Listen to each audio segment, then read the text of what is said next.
하나님 말씀 사사기 14장 1절로 9절까지입니다. 찾으신 분 아멘 하시겠습니다. 천천히 합독하십니다. 시작. 삼손이 딥나에 내려가서 거기서 블레셋 사람의 딸들 중에서 한 여자를 보고 올라와서 자기 부모에게 말하여 이르되 내가 딥나에서 블레셋 사람의 딸들 중에서 한 여자를 보았사오니 이제 그를 맞이하여 내 아내로 삼게 하소서 하매 그의 부모가 그에게 이르되 내 형제들의 딸들 중에나 내 백성 중에 어찌 여자가 없어서 내가 할례 받지 아니한 블레셋 사람에게 가서 아내를 맞으려 하느냐 하니 삼손이 그의 아버지에게 이르되 내가 그 여자를 좋아하오니 나를 위하여 그 여자를 데려오소서 하니라. 그때에 블레셋 사람이 이스라엘을 다스린 까닭에 삼손이 틈을 타서 블레셋 사람을 치려 함이었으나 그의 부모는 이 일이 여호와께로부터 나온 것인 줄은 알지 못하였더라. 삼손이 그의 부모와 함께 딥나에 내려가 딥나의 포도원에 이른즉 젊은 사자가 그를 보고 소리 지르는지라.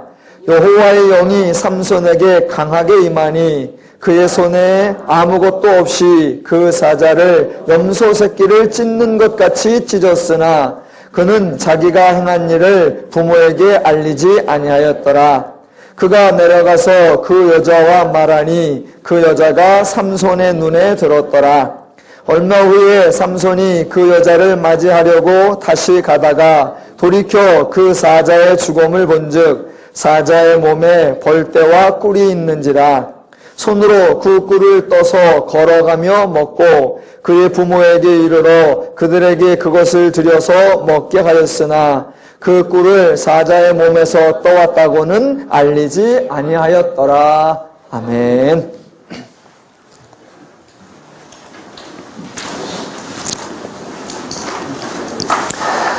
삼손의 이야기는 사사기 13장부터 16장까지 기록되어 있습니다. 그래서 저와 여러분은 이미 삼손의 출생부터 죽음까지의 이야기를 다 알고 계십니다.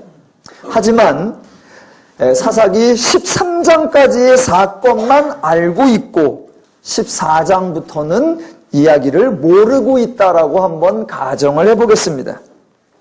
즉 하나님의 사자가 마노아와 그의 부인에게 나타나 아들을 낳을 것이고 그가 장차 블레셋 사람의 손에서 이스라엘을 구원하기 시작할 것이라는 예언을 말했고 마노아는 여호와의 사자를 한 번 더 불러내어서 확인하였고 예물을 통해 거듭거듭 확인하였다는 13장까지만 알고 있다고 가정해보는 겁니다. 여러분이 여호와의 사자를 만나서 아들을 낳을 것이라는 예언을 들은 부모요, 그 당사자라고 한다면 여러분은 장차 태어날 아이에 대하여 어떤 기대를 가지시겠습니까? 아들을 낳는다는 예언을 들었지만 몸에 아무런 변화도 없다가 일정 기간이 지났는데 드디어 부인에게서 태기가 느껴집니다. 그러면 출산하기 위한 그 10개월 정도의 기간 동안 무슨 생각을 하실까요?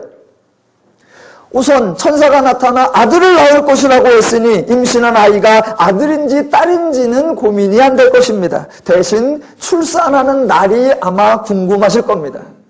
아들이 나오는데 과연 얼마나 큰 소리로 울면서 나올까? 아니면 기골이 얼마나 장대할까? 최소 한 5kg는 될까? 그런 어떤 기대를 가질 겁니다. 정작 아이가 출산하고 나면 그 다음에는 그 아이의 성장에 대하여 관심을 가질 것입니다. 여러분이 부모라면 그 아이가 어떻게 자라나며 그 아이가 무엇을 할 것이라고 기대하시겠습니까? 예언을 통해서 태어날 이 아이, 이 아이의 장차 학습 능력은 어떨 것이며 감수성은 어떨 것이며 리더십은 어떨 것이라고 기대가 되시겠습니까? 장차 이스라엘을 구원한다고 하니 적어도 민족적인 영웅의 바늘에 들거나 또는 나라를 위해 쓰임받는 큰 일꾼이 될 것이라고 기대하실 것입니다. 벌써부터 이 아이를 통해서 부모가 받게 될 영광, 그것을 상상하실지도 모릅니다. 이제 드디어 14장에 들어옵니다. 과연 하나님의 사자가 전하여준 예언이 어떻게 전개되는지, 조금 아까 제가 소개시켜드렸던 그런 기대에 맞는지 아니면 그 기대와 전혀 다른지 한번 확인해 보도록 하겠습니다.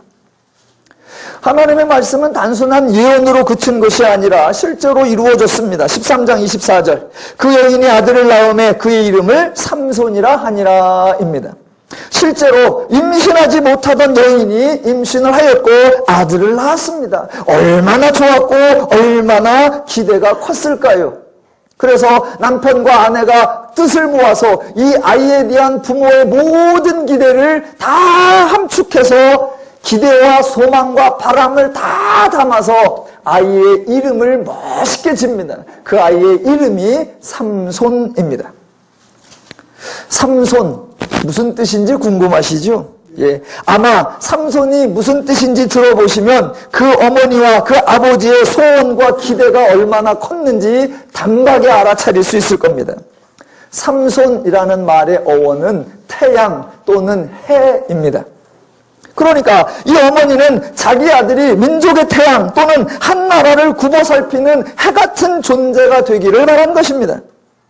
그런데 삼손이라는 이름이 단지 큰 인물이 되기를 바라는 것 또는 영웅이 되기를 바라는 소망을 나타낸 것만이 아니라는 것, 그게 중요합니다. 얼핏 들으면 삼손이 태양이나 해이기 때문에 큰 인물, 위대한 인물, 온 나라를 비추는 하늘에 있는 천문학적인 관점에서 해와 같은 역할을 하는 그런 느낌을 여러분이 받으실 수 있습니다. 그런데 마노아나 그의 부인이 삼손이라는 이름을 지었다는 것은 그 삼손이 살던, 그 부모들이 살던 시대의 종교적인 또는 신화적인 관점에서 그 지역의 가나안 지역, 바로 거기서 바알과 더불어 가장 많은 추앙을 받던 이방신, 종교적 신의 이름이 세메시라는 거였는데 이 삼손이라는 이름이 세메시라는 이름과 어근이 같다는 겁니다. 그래서 지금 이 마노아와 그의 부인은 여호와께로 예언을 받아서 아이를 낳았는데 그 아이의 이름을 이방신의 이름을 따서 지었다라는 겁니다. 마노아와 부인은 이스라엘 사람들입니다. 자기들에게 여호와의 사자가 나타났을 때 처음엔 누군지 몰랐습니다. 그래서 이름도 물어보았고 예물을 드려서 예물의 이적이 나타나는 것도 보았고 그때서야 여호와의 사자인 줄을 알게 되었다라고 했습니다. 그렇게 여호와의 사자인 줄 알게 되었는데도 불구하고 그 하나님으로 말미암아 아들을 낳았음에도 불구하고 정작 그 아이의 이름은 여호와와 무관한, 단지 무관한 정도가 아니라 도리어 당시의 우상적 아이콘, 이방적 출세의 대표적 케이스, 이방 종교적 영웅 모델의 이름을 따라서 지었다라는 겁니다. 오늘날로 예를 들면 이렇게 되는 겁니다. 권사님이 늦둥이를 하나 두시는 겁니다. 못 하시다가 권사님이 드디어 하나님 앞에 계시를 받아서 아들을 낳았는데 아들 이름을 뭐라고 지었느냐? 신천지라고 지은 겁니다. 또는 어떤 장로님이 은혜 받고 안수 받아서 아들을 낳았는데 아들 이름을 뭐라고 짓느냐? 바냐. 바냐 아시죠? 예. 바냐 밀다 바라 심경할 때 바냐요. 바냐. 바냐가 뭐냐? 바냐가 커다란, 위대한, 깊은, 심오한 이런 뜻입니다. 그래서 장로님이 하나님께 은혜 받아서 애를 낳았는데 그 아들 이름을 바냐 또는 무량이라고 지은 거하고 같은 겁니다. 그러니까 삼손이라고 이름을 지었다는 것이 무엇을 나타내느냐? 이스라엘의 신앙 상태, 이스라엘의 믿음 상태가 어떠했는지를 극단적으로 보여준다라는 것입니다. 하나님은 아브라함에게 약속하시는 순간부터, 그래서 여호수아에게 약속을 완성하시는 순간까지 수많은 이적과 기적을 통해서 하나님을 알리고 나타내고 보여주고 들려주고 가르쳐 주셨습니다. 그러나 이스라엘은 하나님을 배우지 못했습니다. 가나안에 들어와서 이스라엘이 정착하여 사는 사사기에서도 이스라엘은 계속하여 여호와를 버리고 이방의 압제를 받습니다. 이방의 압제를 받았다라는 사실은 국권을 상실했다거나 또는 외교적 자주권을 잃어버렸다라는 의미보다 더 중요한 게 뭐냐? 종교적으로 속박되었다라는 것입니다. 이스라엘 주변에 여러 나라들이 있는데 그 나라들은 각자 자기의 신들을 섬겼습니다. 그 나라들이 이스라엘을 정복하는 순간부터 이스라엘에게 그 나라들의 신을 섬기라고 강요하는 것입니다. 그래서 이스라엘이 정복당할 때마다 자기를 정복한 나라들의 신을 번갈아 가면서 섬겼습니다. 10장 6절에 이렇게 나옵니다. 이스라엘 자손이 다시 여호와의 목전에 악을 행하여 바알들과 아스다롯과 아람의 신들과 시돈의 신들과 모압의 신들과 암몬 자손의 신들과 블레셋 사람들의 신들을 섬기고 여호와를 버리고 그를 아니함으로입니다. 이스라엘은 계속하여 이 나라의 신, 저 나라의 신을 섬긴 겁니다. 이 나라의 신과 저 나라의 신들의 공통점이 뭐냐? 둘 다 아니면 셋 다 하나님이 아니라는 것입니다. 이 나라의 신이나 저 나라의 신이나 모두 우상이요 거짓이요 죄의 원리에 따른 종교일 뿐입니다. 그러한 우상적, 그러한 이방적, 그러한 죄적 종교에 익숙해져 있던 모습이 하나님께 예언을 받아놓고도 그 아들 이름을 이방 신의 이름을 따라 짓는 마노아와 그의 부인에게 적나라하게 나타나는 것입니다. 삼손의 부모는 예언을 듣기는 하나님께 듣고 그 아이가 자라기는 이방 종교의 영웅처럼 되기를 원하는 신앙의 아이러니를 우리에게 보여주는 것입니다. 자, 말도 안 되는 상상을 한 번 더 해보겠습니다. 여러분이 만약 하나님이시라면 지금 이 상황을 어떻게 받아들이시겠습니까? 하나님이 애 못 낳는 집에 임하셔서 아이를 낳게 하고 그를 장차 큰 인물이 되게 하겠다고 은혜를 듬뿍 주셨는데 그 부모는 그 아이를 낳자마자 하나님과 전혀 무관한 더 심하게 하나님을 버리고 이방의 신의 이름을 따서 아이의 이름을 짓는 그 꼴을 보신다면 여러분은 어떻게 하시겠습니까? 성경에 하나님의 반응이 나옵니다. 하나님의 반응이 13장 24절입니다. 그 여인의 아들을 낳으며 그의 이름을 삼손이라 하니라. 그 아이가 자라매 여호와께서 그에게 복을 주시더니입니다. 하나님은 마노아의 행태를 다 알고 계십니다.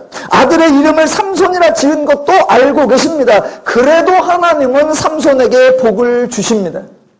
왜냐하면 하나님이 행하시는 일은 사람의 반응에 따라 달라지는 것이 아니기 때문입니다. 삼손의 부모들은 하나님이 삼손을 통해 이스라엘을 구원한다는 것이 무슨 의미인지를 모르고 하나님이 복을 주신다는 것이 무슨 뜻인지도 몰랐습니다.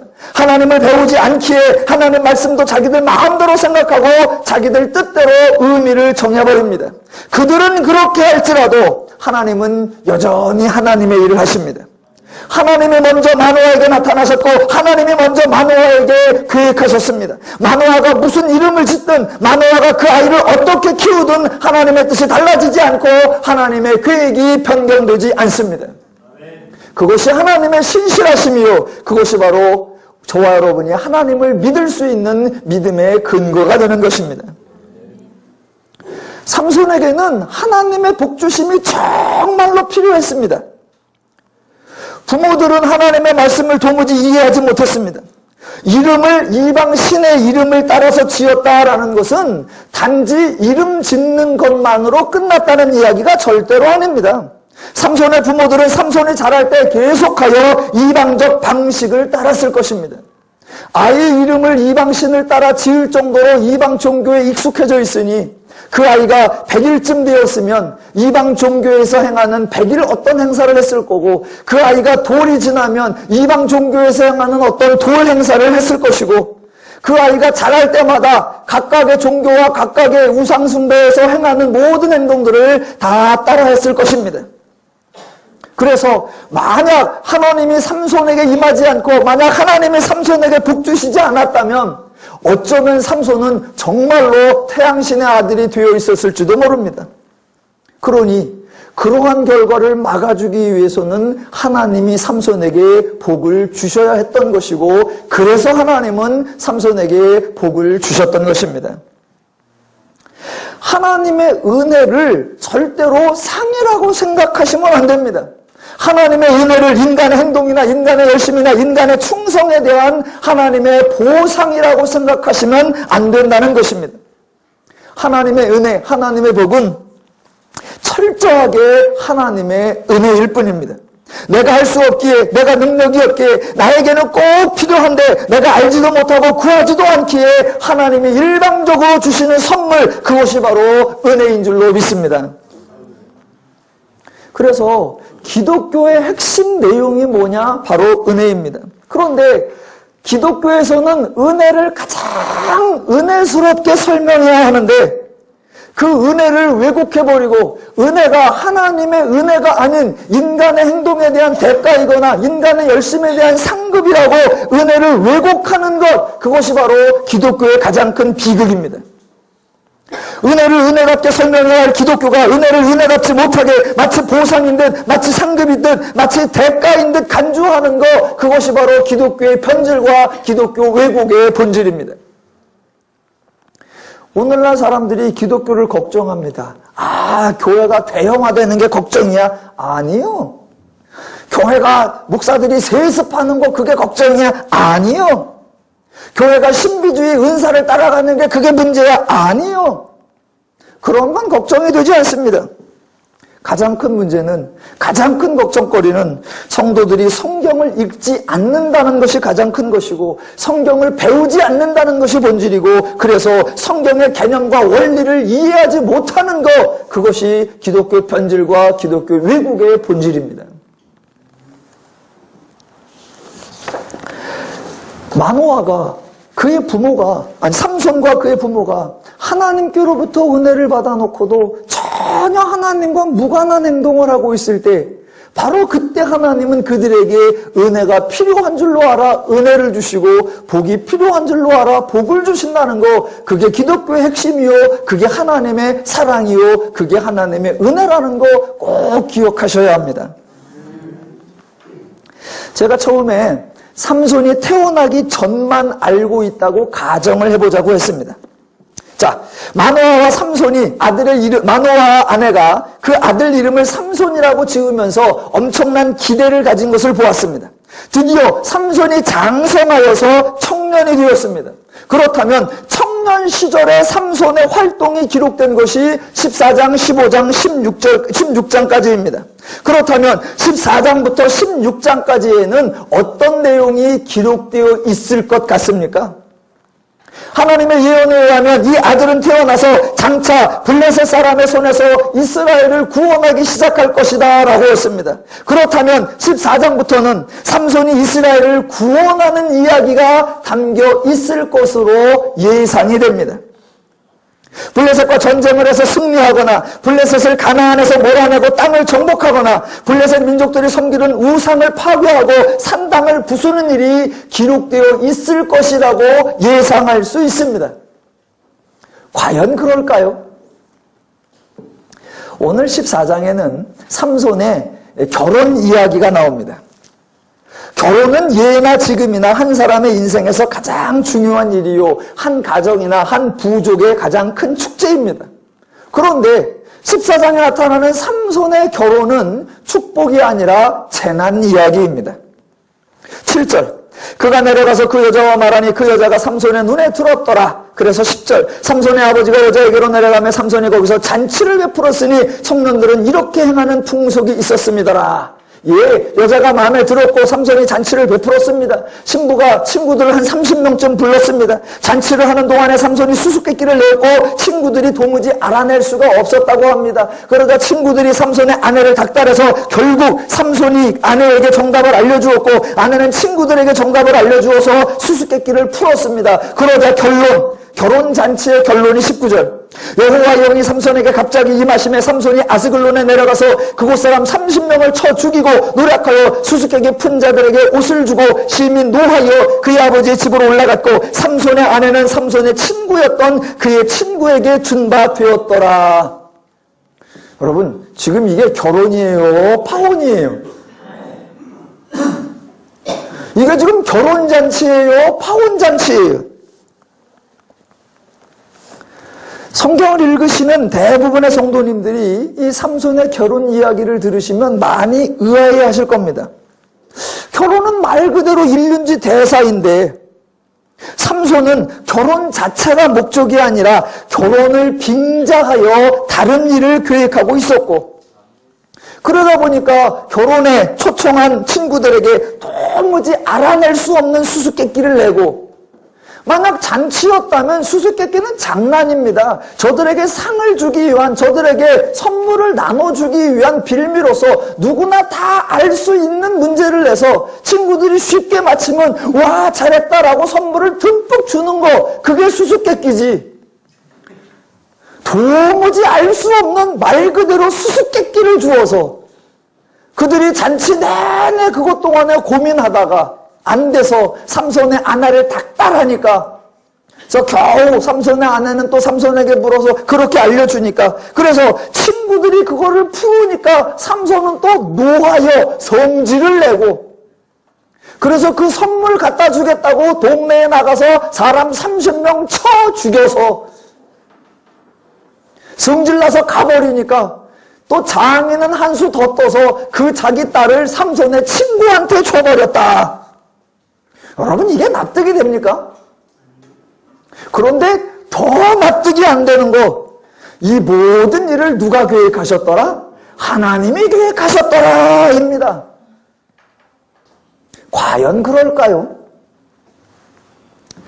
그러니까 성도님들은 성경을 읽다가 난해한 장면 또는 납득하기 어려운 장면이 나오면 고개를 갸우뚱하시면서 성경은 되게 이상해. 더 나아가서 하나님은 일하시는 게 되게 이상해. 그럽니다.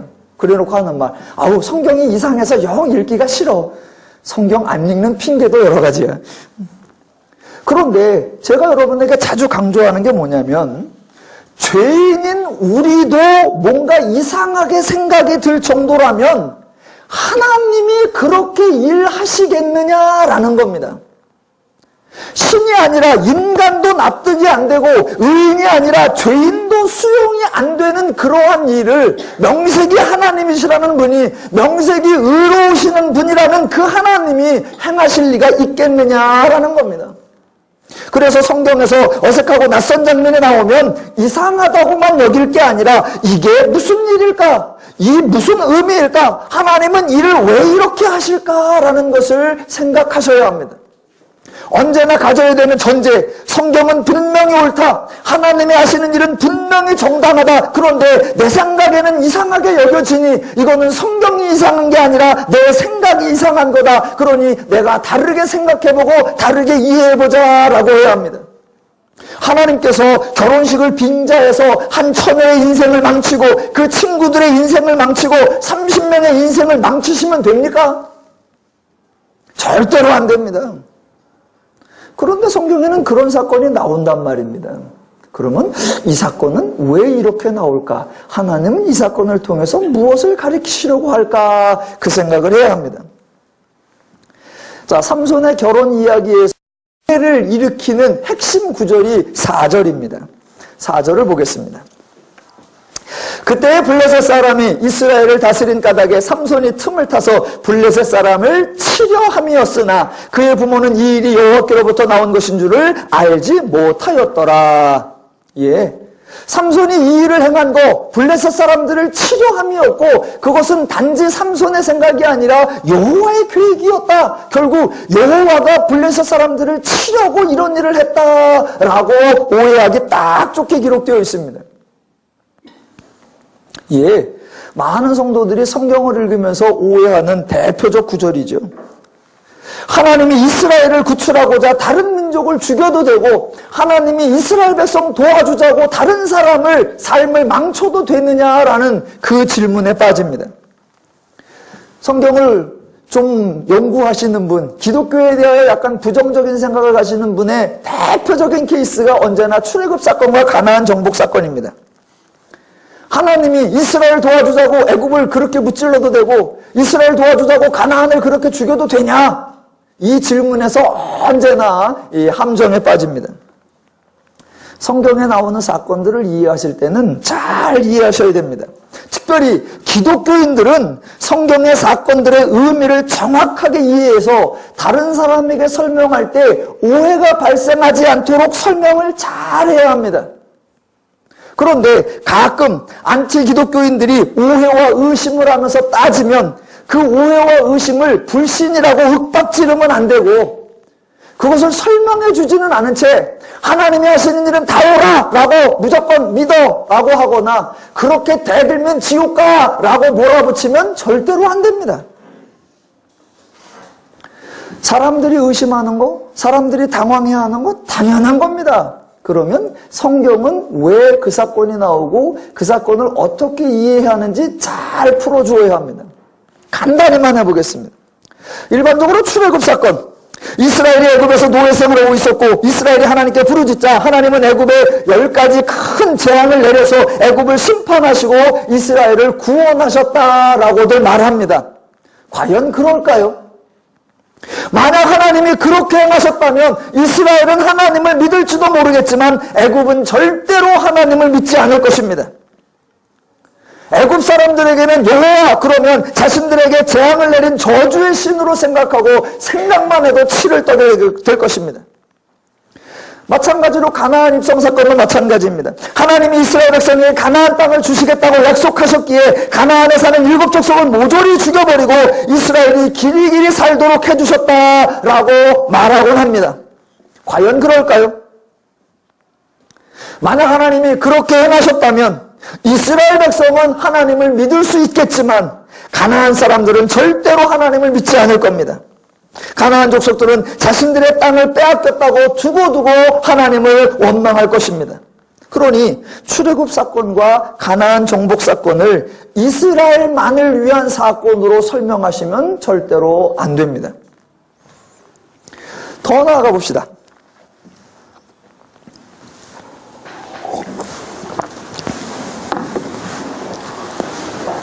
만약 하나님께서 이스라엘을 애굽에서 건져내고 가나안 땅에 정착하여 살게 하는 것, 그것이 하나님의 목적이었다면 가장 실패하신 분이 누구냐? 바로 하나님이십니다. 왜냐하면 출애굽한 후에 이스라엘 백성이 하나님을 잘 믿은 것이 아니라 광야 생활 내내 하나님을 믿지 않았고 원망과 불평만 했기 때문입니다. 출애굽하여 광야에 들어오는 순간부터 이스라엘 주특기가 원망이고 취미가 불평이었습니다. 하나님이 이스라엘을 출애굽시켜준 공로 다 잊혀졌고 하나님은 이스라엘의 하나님으로 섬김을 받지 못했었습니다. 가나안 정복 후에도 마찬가지입니다. 이스라엘이 가나안을 정복하고 정착한 이후의 삶을 다룬 내용이 사사기에 등장하는데 사사기에서 저와 여러분은 이스라엘이 하나님을 잘 믿었다라는 기록을 한 번도 만나보지 못합니다. 사사기에서 자주 반복적으로 나타나는 표현, 이스라엘이 하나님을 버렸다, 이스라엘이 하나님을 떠났다, 이스라엘이 다른 신들을 섬겼다라는 것뿐입니다.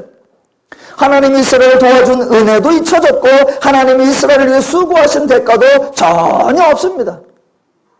그러니까 하나님이 구원해준 이스라엘로부터는 버림을 받고 그 이스라엘을 위해서 애굽을 심판했다고 하니까 애굽 사람에게는 자신들 심판한 주라고 해서 여호와를 미워하고 또 가나안 사람들에게는 이스라엘을 위해서 자기들을 죽인 나쁜 신이라고 여호와를 또 미워하고 정작 자기 백성에게는 버림받고 다른 백성들에게는 원망 듣고 시기받아. 그러면 여호와가 한 게 뭐예요? 가장 실패한 분이 여호와이십니다. 가장 미련하고 가장 어리석고 가장 바보 같은 행동을 하신 분이 여호와가 되시는 겁니다. 하나님께서 이스라엘만 선택하셨고 하나님께서 이스라엘만 도우신다라고 생각하는 것은 기독교가 아니라 유대교입니다. 이스라엘만을 도우시는 하나님은 기독교의 하나님이 아니고 온 인류의 하나님이 아니고 유대교가 믿는 하나님, 유대교가 구약을 오해한 하나님, 유대교가 하나님의 일하심을 왜곡한 유대교의 하나님일 뿐입니다. 그것은 바른 이해가 아니라 틀린 오해입니다. 만약 여러분이 하나님께서 우리를 택하사 우리만 도우신다라고 생각하신다면 그 생각은 기독교적인 생각이 아니라 유대교적인 생각에 불과한 것입니다. 이스라엘의 오해, 이스라엘의 착각, 유대교의 왜곡의 핵심은 하나님이 이스라엘을 선택하셨는데 왜 선택하셨는지 그 이유를 몰랐다는 것입니다. 하나님이 이스라엘 선택한 거 맞습니다. 하나님이 이스라엘 도우신 거 맞습니다. 하나님이 이스라엘과 동행하신 거 맞습니다. 하나님이 이스라엘 애굽에서 건져내고 가나안에 들어가신 거 다 맞습니다. 그런데 하나님이 왜 그렇게 하셨느냐라는 겁니다. 그런데 하나님이 이스라엘을 선택하고 도우신 목적이 무엇이었느냐에 대해 이스라엘이 오해하고 있었다라는 겁니다.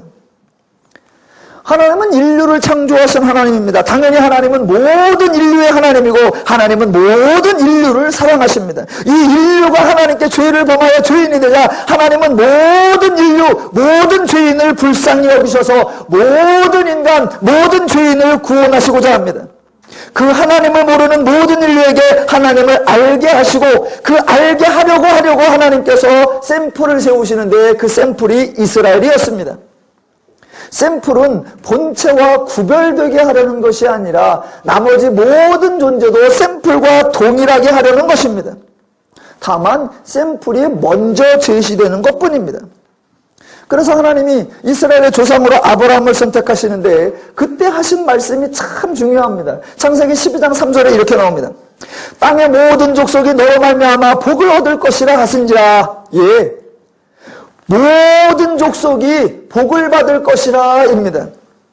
오해하시면 안 됩니다. 아브라함아, 모든 족속 중에 너만 복을 받을 것이라가 아니라 너로 말미암아 모든 족속이 복을 받을 것이라. 그게 하나님의 뜻입니다. 아브라함이 복을 받습니다. 아브라함의 복을 받는 이유가 뭐냐? 다른 사람들 중에 아브라함만 잘나고 아브라함만 성공하기 위해서가 아니라 아브라함으로 말미암아 주변의 모든 사람이 복을 받도록 하기 위한 시작으로서 복을 받는 겁니다. 그래서 만약 아브라함 사람, 즉 아브라함의 주변에 있는 사람들이 복을 받지 못하면 아브라함은 실패하는 겁니다. 아브라함의 성공 여부는 아브라함이 복을 받았느냐 거기에 있는 것이 아니라 아브라함 주변 사람이 복을 받았느냐의 여부에 따라 결정되는 겁니다. 그러므로 아브라함의 후손인 이스라엘도 마찬가지입니다. 예, 이스라엘이 복을 받습니다. 곤경에서 구출받고 땅을 분할받습니다. 이러한 일들은 이스라엘을 다른 민족들 중에서 특별히 구별하여서 이스라엘만을 복주기 위한 것이 아니라 이스라엘을 통하여 주변 모든 나라들도 복을 받게 하기 위한 과정인 것입니다. 이스라엘의 성공 여부는 애굽에서 나왔느냐, 가나안에 도착했느냐 이런 걸로 따지는 게 아니라 이스라엘도 복을 받고 이스라엘 주변 사람들도 복을 받았느냐 그것이 핵심인데 이스라엘은 오해했고 오늘날 성도들도 오해하고 있는 부분입니다. 저희 교회로 가보겠습니다. 더누림교회가 하나님께 은혜를 받았느냐, 더누림교회가 하나님의 복을 받았느냐라고 하는 건 더누림교회가 얼마나 부흥하느냐, 더누림교회가 얼마나 성장하느냐, 더누림교회가 얼마나 커졌느냐하고 상관이 없습니다. 더누림교회가 하나님의 은혜를 받았고 더누림교회가 하나님의 복을 받았다라고 하는 것은 더누림교회에 속한 성도 여러분이 그 은혜와 복을 누리고 있어야 하며 더누림교회를 아는 모든 사람들이 더누림교회 때문에 즐겁고 자유와 평화와 안식을 누리고 있어야 하는 것, 바로 그 옆 사람들에 의하여 더누림교회의 부흥과 성장 여부가 결정나는 것입니다. 아유, 요새 교회가 잘 안 된대. 옆에 교회도 문 닫았고 옆에 교회도 문 닫았고 옆에 교회도 문 닫았대. 다행이야. 거기 문 닫아갖고 성도들이 갈 데 없어서 우리 교회로 다 왔대. 그런 걸 전문용어로 봉사 지닥 잡아먹기라고 하는 겁니다. 저는 목회자로서 성도 여러분을 대할 때마다 늘 마음 갖는 게 그겁니다. 목회자가 목회를 잘했느냐 못했느냐라는 건 목사가 얼마나 유명해졌느냐, 목사가 얼마나 출세를 했느냐, 목사가 얼마나 부유해졌느냐 여기에 달려있는 것이 아닙니다. 목사가 사역을 잘했느냐 못했느냐는 건 목사와 함께하는 성도 여러분이 신앙을 즐거워하는가, 목사와 함께하는 성도 여러분이 하나님을 즐거워하고 믿음 생활을 신나하고 교회 생활을 행복해 하는가 거기에 달려있는 것입니다. 아멘이 약한 건 제가 아직 성공이지 못했다는 겁니다.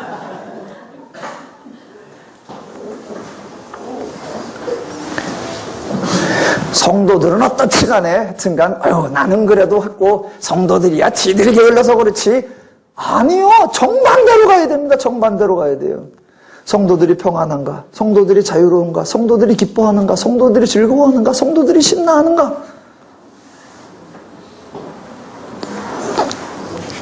어제도 오후에 집사님 한 분이 오셔서 교회 청소를 같이 했습니다. 저는 가만히 있는데 집사님 오셔갖고 저도 덩달아 하게 됐습니다. 토요일 날이나 이렇게 교회 일들을 하면서 얼마나 기대가 되고 기쁨이 되고 좋은지. 왜냐하면 이렇게 해놔서 토요일날 그렇게 준비를 하고 토요일날 정리를 해놓고 토요일날 잘 정비를 해놔서 주일날 성도들이 오면서 깔끔한 예배당을 보고 잘 준비된 예배당을 보고 잘 준비된 설교를 들으면서 와 좋다, 와 신나다, 와 평안하다 라는 그 마음을 느낄 것, 그걸 기대하면서 얼마나 좋은지. 아멘 안 해요? 속으로 지금 그려. 계속해봐.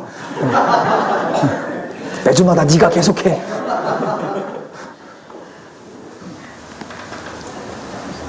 예, 하나님의 원리고 그게 하나님의 샘플, 하나님의 은혜 받은 자들이 해야 할 역할입니다.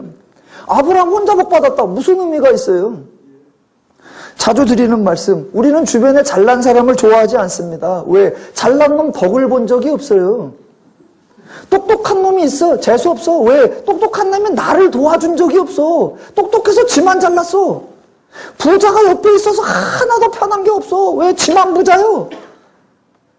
교회가 그렇게 되면 절대로 안 됩니다.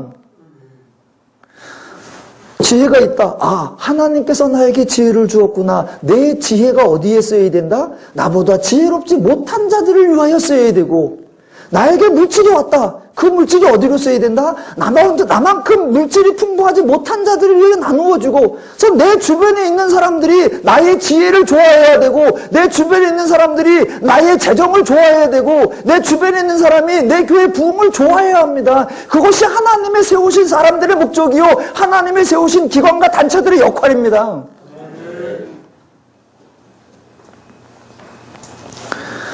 그래서 하나님이 출애굽 사건, 가나안 사건, 이스라엘만을 위한 거냐? 절대로 그렇지 않습니다. 절대로 그렇지 않습니다. 성경에 나타나는 사건들, 하나님이 행하시는 사건들을 이해하는 중요한 요소가 뭐냐? 모든 하나님이 행하시는 일들은 계시적 사건이다라는 것을 이해하셔야 합니다. 아, 하나님의 사건은 계시적 사건이다. 그리고 그 계시는 한쪽만을 위한 것이 아니라 양쪽 다, 더 나아가 모두를 위한 계시다라는 것을 이해하셔야 합니다. 출애굽 사건과 가나안 사건에 대한 바른 이해, 하나님의 계시를 이해하는 겁니다. 즉, 하나님은 이스라엘과 애굽 모두에게 하나님을 알리시려고 했던 것입니다. 하나님이 이스라엘 백성을 애굽에서 나가겠다고 말씀하시자 이스라엘도 믿지 않았고 애굽도 믿지 않았습니다. 이스라엘도 불가능하다고 생각했고 애굽도 불가능하다고 생각했습니다. 그런데 결국 하나님 말씀대로 되었습니다. 그러니까 이스라엘과 애굽 모두가 하나님을 배우도록 하신 사건입니다.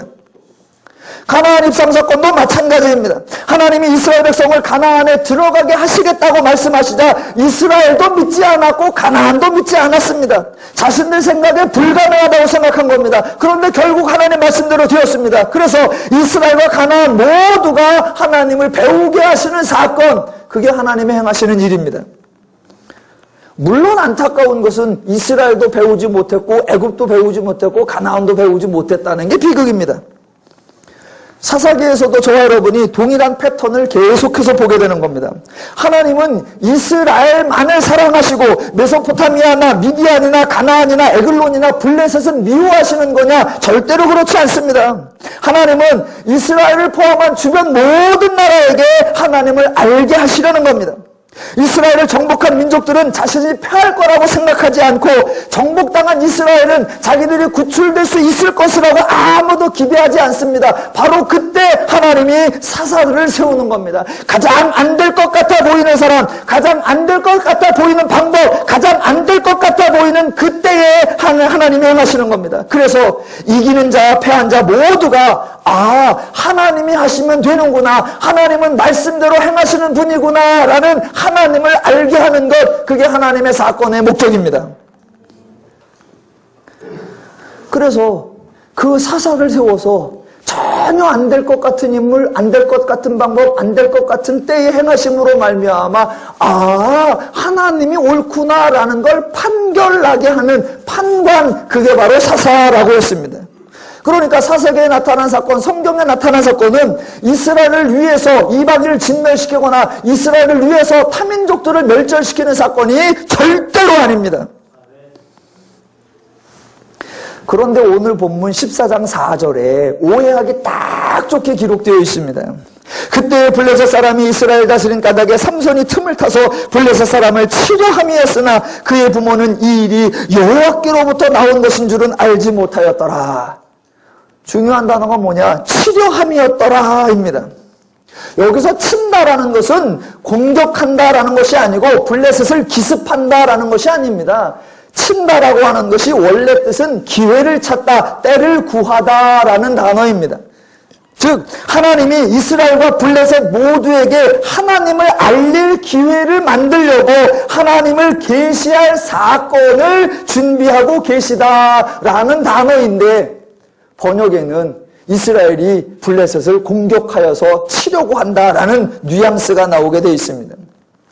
예, 성경에 보면 전쟁 얘기가 많이 나옵니다. 그런데 성경에서 이방 민족들이 또는 타 족속들이 또는 사람들이 전쟁을 하는 이유와 하나님이 전쟁을 하는 이유가 전혀 다릅니다. 사람들은 정복전쟁이고 하나님은 방어전쟁이냐? 그 정도가 아닙니다. 사람들은 침략전쟁이고 하나님은 평화전쟁이냐? 그 정도가 아닙니다. 사람들은 영토 확장의 목적이고 하나님은 자기 땅 지키는 전쟁이냐? 그 정도가 아닙니다. 훨씬 그 이상입니다.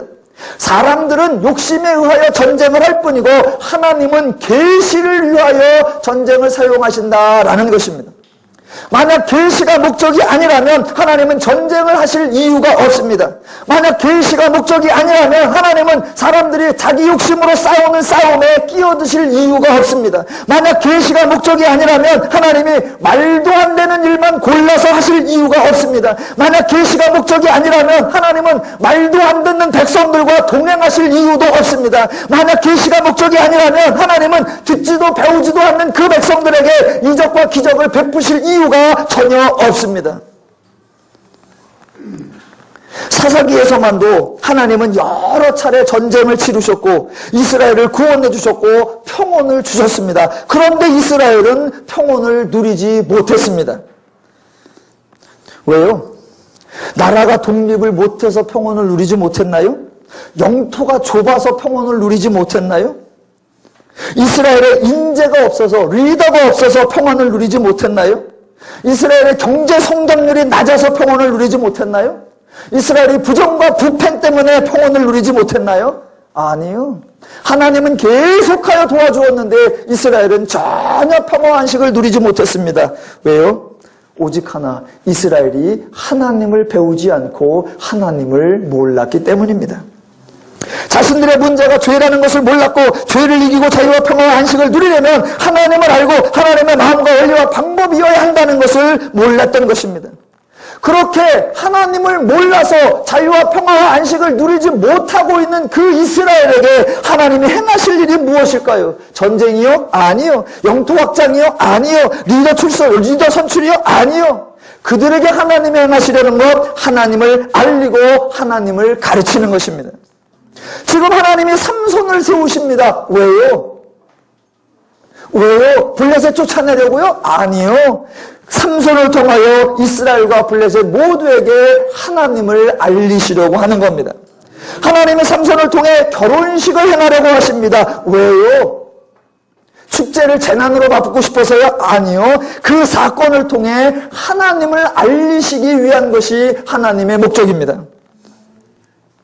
저 여러분의 삶에도 마찬가지입니다. 하나님이 성도를 세울 때가 있고 기도에 응답하실 때가 있고 전혀 예상치 못한 놀라운 일이 발생하는 감격하는 시간을 주실 때도 있습니다.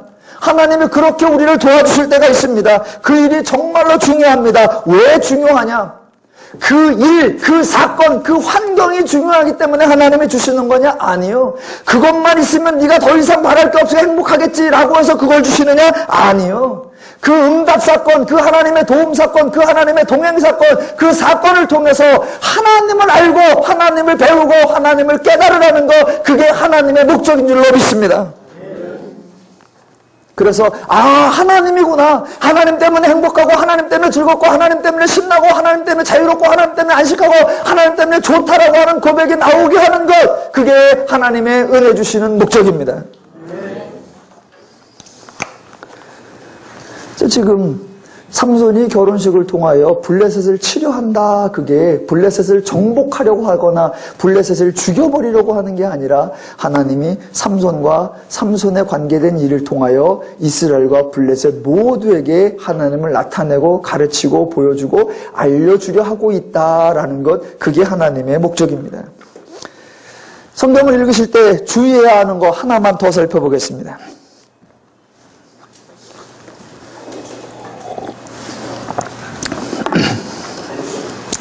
성경에 나타난 사건들을 보실 때 이 사건들이 하나님이 행하시는 사건인가 사람이 행하는 사건인가 라는 걸 잘 구분하셔야 합니다. 하나님이 행하시는 사건이냐 사람이 행하는 사건이냐. 예를 들어 보겠습니다.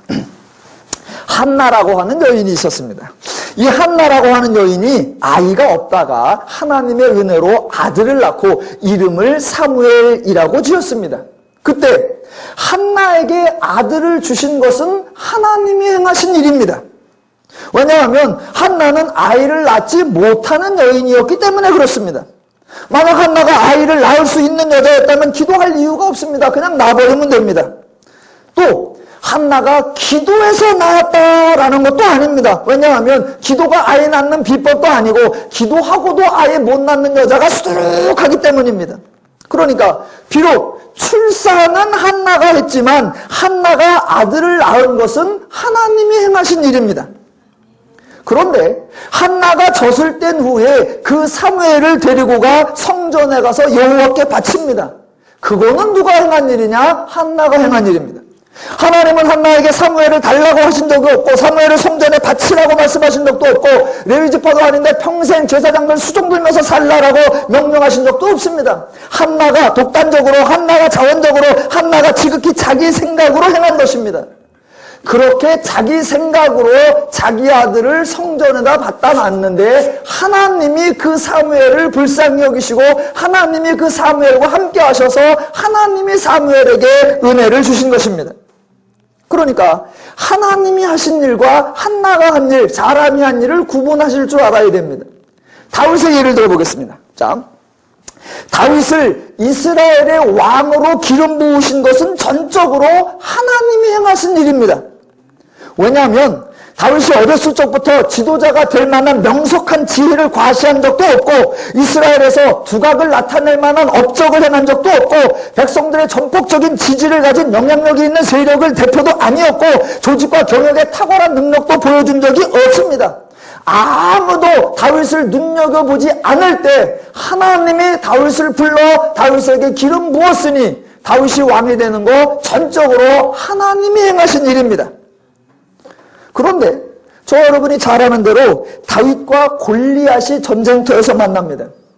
다윗과 골리앗이 전쟁터에서 만나는 것은 전적으로 인간이 행한 일입니다. 하나님이 야 다윗아, 너 한번 뜰려면 시험을 하나 거쳐야 되고 너 백성들에게 지지를 얻으려면 역경을 하나 거쳐야 된다. 그래서 하나님이 다윗을 골리앗 하신 적이 없습니다. 다윗 자체도 전쟁터에 나갈 생각이 없었어요. 그런데 어느 날 아버지가 다윗아 너 일로 와라. 형들이 지금 전쟁터에 나가 있는데 너는 여기서 일만으로 있을 수 없지 않냐. 그러니까 한번 나가서 형들이 어떻게 지내고 있는지 면회 한번 갔다 와라. 그래서 아버지 말 듣고 면회 갔는데 해필 그때 블레셋에서 골리앗이 나오니까 그걸 듣고도 가만히 있으면 되는데 귀 얇은 다윗이 이게 뭔 소리야. 그리고 전쟁에 나간 거란 말입니다. 그러니까 다윗을 이스라엘의 왕으로 기름 부으신 것 하나님이 행하신 일. 그런데 전쟁터에 나가고 골리앗과 대면한 거 그거 인간이 행한 일. 그 그렇게 인간이 행할 때에 그 상황의 위험성을 아시고 그 상황의 은혜의 필요성을 아시고 하나님이 은혜 주시고 하나님이 복 주시고 하나님이 도와주시는 것, 그게 하나님의 은혜인 것입니다.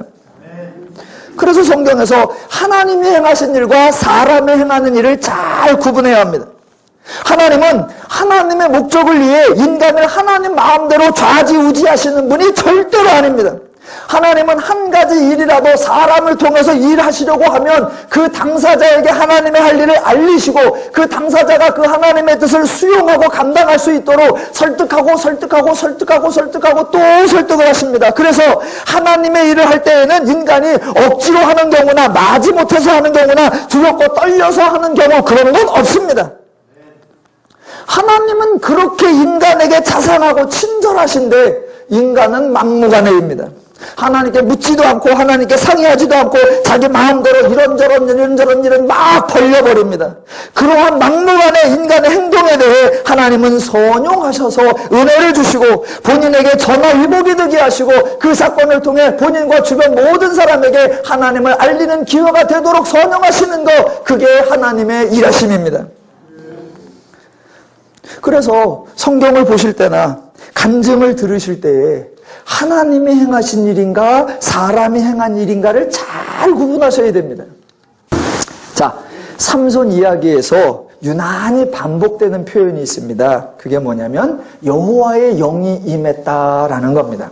13장 25절, 여호와의 영이 그를 움직이기 시작하였더라. 예, 삼손이 여호와를 움직인 것이 아니라 여호와의 영이 삼손을 움직였다는 겁니다. 14장 6절, 여호와의 영이 삼손에게 강하게 임하시매. 14장 19절, 여호와의 영이 삼손에게 갑자기 임하시매. 15장 14절, 여호와의 영이 삼손에게 갑자기 임하시매. 여러분, 갑자기 임하는 거하고 강하게 임하는 거하고 같아요, 달라요? 예, 성경 원어에는 똑같은 단어입니다. 그런데 번역을 그렇게 해놨어요. 갑자기 임하는 거나 강하게 임하는 거나 강조점은 여호와의 영이 임했다라는 겁니다. 왜 여호와의 영이 임했다라고 표현하느냐? 삼손이 행하는 모든 행동, 그 행동에 나타난 힘, 그 행동에 나타난 능력, 그거는 누구 것이냐? 삼손의 것이 아니라 하나님이 주신 것이다 라는 겁니다. 자, 14장 5절. 삼손이 어린 사자를 만나서 마치 염소 새끼를 찢는 것 같이 찢을 수 있는 그 힘이 있습니다. 그 힘이 어디서 났느냐? 하나님이 주셨다라는 겁니다. 삼손이 평상시에 근육 운동을 많이 해가지고 힘이 좋았었느냐? 아니요. 그동안 삼손이 머리를 많이 길러서 힘이 내장되어 있던 거냐? 아니요. 하나님이 주셨다라는 겁니다. 14장 19절, 삼손이 30대 1로 싸워가지고 30명을 쳐 죽입니다. 그러려고 하니 힘이 있어야죠. 그 힘이 어디서 났느냐? 하나님이 주셨다는 겁니다. 절대로 평상시에 삼손이 닭가슴살을 많이 먹고 알통을 많이 키워나갔고 30대 1 정도는 걷더라다, 그런 얘기가 아니라 하나님이 주셨다는 겁니다. 또 15장 14절, 삼손이 나귀의 새 턱더러 1000명을 죽였다 그럽니다. 1000명. 여러분 안 죽여봐서 모르시죠? 1000명을 죽이려고 하면요 어마어마합니다. 닭을 1000마리만 잡는다고 생각을 해보세요. 일단 펀치가 있어야 돼요. 펀치가. 그리고 그거를 1000번을 하려고 하면 지구력이 있어야 돼요. 펀치력과 지구력이 겸해야 되는데 삼손이 그 1000명을 죽일 수 있는 힘이 어디서 났느냐? 삼손의 평상시 운동의 결과가 아니라 누가 주셨다? 여호와의 능력이요, 여호와의 힘이요, 여호와의 권세다라는 겁니다. 하나님이 삼손의 출생을 예언하셨고 그 아이가 자라면 하나님이 그에게 복을 주셨고 여호와의 영이 그를 움직이기 시작했다. 즉 하나님이 행하신 일이요 삼손의 힘과 능력, 하나님의 힘이고 하나님의 능력이다라는 걸 뭐라고 표현하느냐? 여호와의 영이 임했다라는 겁니다. 그런데 중요한 거 이제 마지막입니다. 여호와께서 그렇게 힘을 주셨는데 어느 날 삼손이 가다가 어린 사자를 만납니다. 그러다 삼손이 이 사자를 찢어 죽입니다. 또 삼손이 장가를 드는데 친구들과 내기를 해서 져가지고 옷 30벌을 벗어줘야 됩니다. 그러자 아스글론에 가서 그곳 사람 30명을 쳐 죽입니다. 또 16장에 의하면 삼손이 가사에 있는 기생집에 들어갔다가 사람들이 잡으러 오자 성 문짝과 문설주와 문 빗장을 모두 빼버려갖고 다 버립니다. 그런 행동들, 그거는 누가 행하는 거냐? 삼손이 행하는 겁니다. 자, 무슨 말이냐?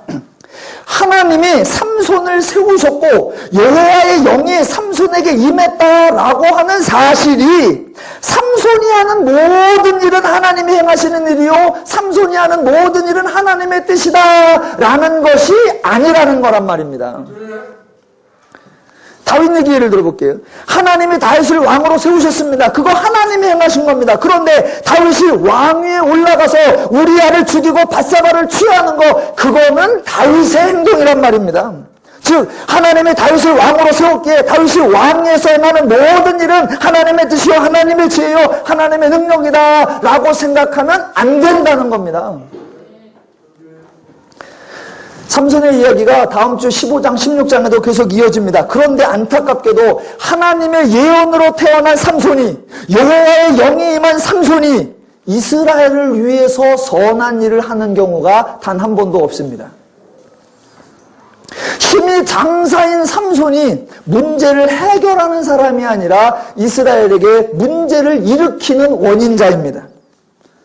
즉 하나님께서는 힘을 주셨고 하나님께서는 능력을 주셔서 그거를 받았는데 하나님께 받은 은혜, 하나님께 받은 은사, 하나님께서 부세우신 그 직분을 가장 어리석게 사용하고 가장 미련하게 사용하더라 그겁니다. 오늘날 대부분의 성도님들이 오해하는 부분이 이겁니다. 하나님이 어떤 사람에게 은사를 주셨습니다. 예, 하나님이 은사를 주신 겁니다. 그런데 그 사람이 은사를 엉뚱하게 쓰는 경우가 있습니다. 그때 하나님이 은사를 주셨다는 것과 이 사람이 은사를 엉뚱하게 쓰고 있다는 걸 분리하실 줄 알아야 한다 그겁니다. 그런데 하나님이 은사를 주셨다는 것 때문에 그 사람은 은사 받은 사람이야 라는 것 때문에 이 사람의 행동도 다 합리화되거나 다 옳다라고 생각해서는 절대로 안 된다라는 겁니다. 은혜를 받거나 은사를 받은 직분을 받은 당사자도 그것을 잘 이해해야 되고 은혜를 받거나 은사를 받거나 직분을 받은 사람을 바라보는 옆 사람도 그것을 잘 구별해야 합니다. 그런데 어떤 때는 어떤 분이 은사를 받았어요. 은혜를 받았어. 그러니까 본인이 은사 받고 은혜 받은 것이 마치 하나님으로부터 전권을 위임받은 것처럼 나 은혜 받은 자야, 나 은사 받은 자야, 나 직분 받은 자야, 지 멋대로 행합니다. 아니요. 그거 어마어마한 착각입니다. 단지 은사를 받았을 뿐입니다. 단지 은혜를 받았습니다. 그렇다면 하나님께로 받은 은사와 은혜를 누구의 뜻에 맞게? 하나님 뜻에 맞게, 하나님 원리에 맞게, 하나님의 열매가 맺어지도록 써야 하는 것, 그게 올바른 모습입니다. 삼손은 그래서 저 여러분에게 하나님의 세움받은 사람, 하나님의 은사받은 사람, 하나님의 영이 임한 사람의 가장 비극적 현실을 우리에게 보여주는 겁니다. 분명히 필요 때마다 하나님은 힘을 주셨고 하나님의 모든 상황에 동행하셨고 하나님의 영이 임하셨습니다. 그 힘과 영과 하나님의 은혜로 이스라엘을 살리고 하나님을 나타내고 모든 주변 사람들에게 복을 주는 그 역할을 해야 되는데 그 힘으로 결국은 자기도 파멸당하고 이스라엘도 파괴당하고 주변에게 아무런 하나님도 드러내지 못하는 가장 바보 같은 삶을 살게 되는 것, 그게 삼손의 생애입니다. 그래서 이제 다음 주, 다다음 주에 보면 하나님께서 삼손을 보여주면서 야 이스라엘아, 니들이 이렇게 바보 같은 생활을 하고 있다라고 이스라엘의 자화상을 우리에게 보여주게 됩니다. 그래서 은혜 받은 사람, 주변에 은혜 받은 사람 만나면 마음이 평안해야 돼요. 주변에 은사 받은 사람 만나면 반가워야 돼요. 근데 대부분의 걱정돼. 은혜 받은 사람 그러면 겁나. 은사 받은 사람 만나면 살벌해. 왜? 받은 바 은혜와 받은 바 은사를 어떻게 써야 되며 누구를 위해서 써야 하며 무엇을 위해 써야 하는지 그것이 올바르게 정립되지 못해서 그렇습니다.